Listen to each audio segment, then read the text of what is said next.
Okay, so recently finalmouse released their Starlight-12, and yeah, it's probably the best mouse there is right now for gaming. But there have been plenty of bad copies, and I'm not sure if the QC issues are rare, but these are the ones I've just found. Now keep in mind that if this is like a different company who really didn't flaunt perfection, finalmouse says nothing is perfect. This is the same company that says, oh, nothing's perfect, everyone is perfect in their own ways, then goes out to tweet, this new drop is going to get people to go outside into nature, you will play less games, you will be happier, you will disconnect from AI. So this is the level of, you know, perfection this company is putting up, getting me to go outside, which is very rare. This is the level of perfection they're touting. This is their marketing. So as such, you would set very high expectations. These expectations were not very well met. So FreshReviews tweeted this out. This normal, losing tracking with minor liftoff. Any fixes? You know, very like open-ended question. And finalmouse, I think they actually have really good customer support. Usually in situations like this, you know, they are really friendly and really open. And here's what finalmouse started with.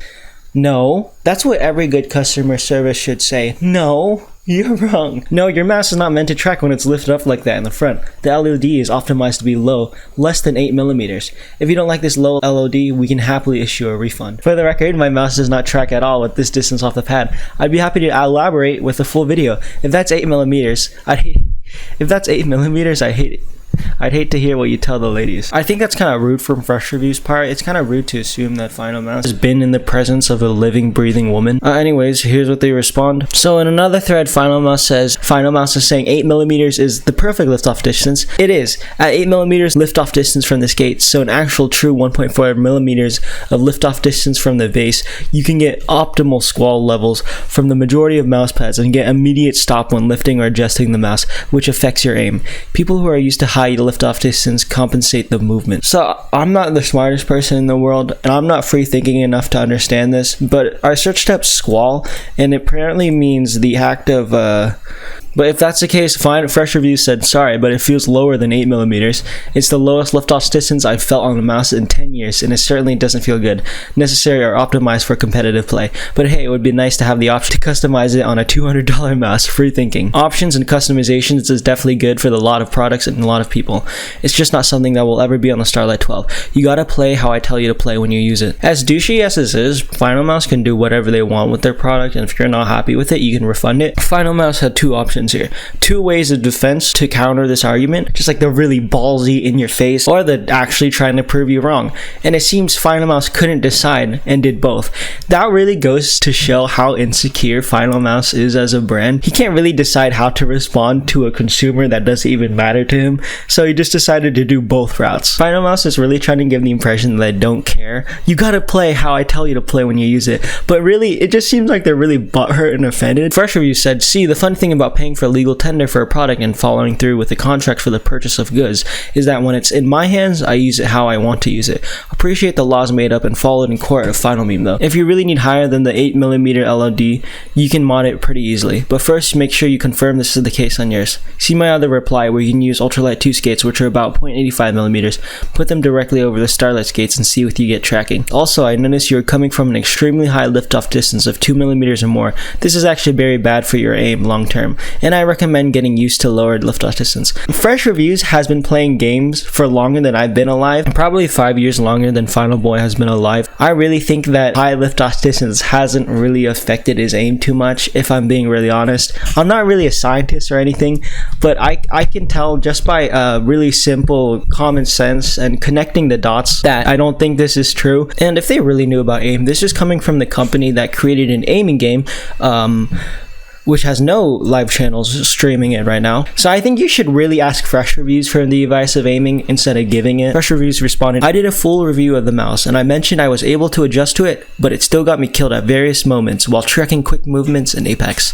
I've tested 50 plus mice, liftoff distance all over the map, Hit Predator, Immortal 3, and a former CS Pro, TY for tips. Then I'm confident in a few weeks you will come back and say 8 millimeter liftoff distance is pretty amazing, if in fact yours is correct and not defective. When when you go to lift off your mouse for a big swipe or reset, you won't get that carryover tracking mod error, so your 180s can be more consistent. Speaking about consistency, about aim and stuff, I think finalmouse should really work on their typing. There's this really cool website I found called 10 Fast Fingers. If he doesn't like 0.8mm liftoff distance in a few weeks, finalmouse will say he's wrong. What I really love about this though is that Fresh, he left them on, he ghosted them. He didn't respond to this at all. And finalmouse, since they're verified, since they're a big Twitter account, they probably get thousands of notifications a minute. And they kept on refreshing this single Twitter thread, this single conversation, just to get his 2 fingers ready to respond to Fresh Reviews. Fresh, you pulled his pants down in front of the entire class, dude. Nice job. And another response to this, Fresh put Hottie M core pads that are 0.7mm thick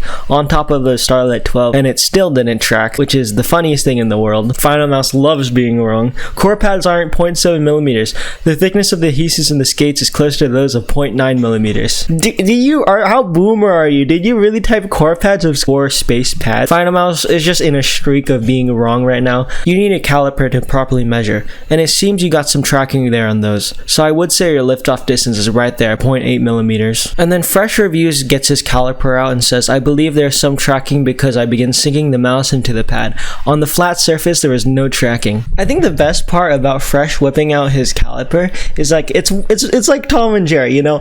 Tom thinks he has the upper hand. He chases Jerry into a corner, and then Jerry whips out a 12 gauge shotgun and blasts Tom in the face. Okay, so in response to this, to defend finalmouse, this guy's saying, don't use soft pads / knobby hard pads. Case closed. What's your name? Lyril Jackson.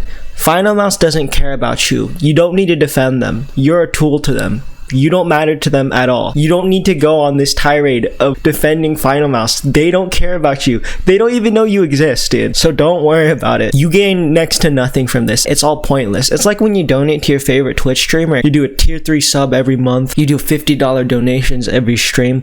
You're never gonna be that person's boyfriend. Now you know. Now you realize it's pointless. So now we're just gonna look at other people's QC issues with finalmouse, just to rub it in finalmouse's face. So this is from YourCloudy. YourCloudy is just a community member along with me. He's a pretty cool guy. He tweeted this video out about his Starlight that he just got. Let's hear that left click again. They really changed the sound of armor on 20Ms. Excellent work, finalmouse. You can really hear the metal just scraping against itself. Now somehow this is worse than a batch 1 MM710. Just look at that build quality or lack thereof. So just a pristine prime example of reason why you should go outside. I just love their marketing so much. They would go on about how they could cure cancer, but they're giving you cancer in the first place. It was like if I stabbed you in the gut and gave you a band-aid. So KinSaniTrix, another community member, said, so far my QC has to relate to the front end gap of the mouse. By pressing down, this may be causing the base to lift and cause some tracking issues.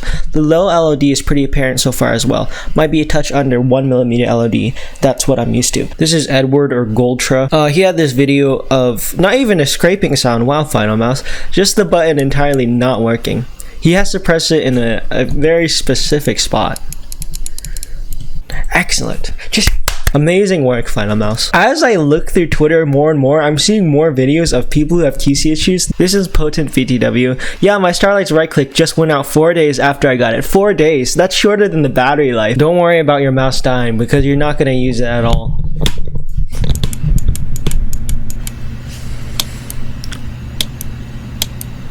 You can just hear that magnesium chassis just destroy itself. I love this release so much. This is Matt or Buff Russian. Can't really confirm if he's a real Buff Russian, but he has the same issue as well. Wow. Hey, those are some really soggy clicks. So thanks to all the people that really helped me with this videos. Their Twitters and stuff are going to be in the description. And instead of getting wireless, why don't you get a paracord that almost feels wireless? Just look at how flexible this is. It's like the wire isn't even there. That's how flexible it is. So use code andrewpp at checkout at wparacords.com or click the link in the description. And of course, be sure to violently assault that subscribe button. And I don't know, this will be a secret between me and you. Shh, it's a really top secret, don't tell. Comment peanut butter and everyone will be so confused. You say peanut butter and we're just gonna see a ton of comments saying peanut butter. Oh my god, they're gonna be so confused. Alright, bye.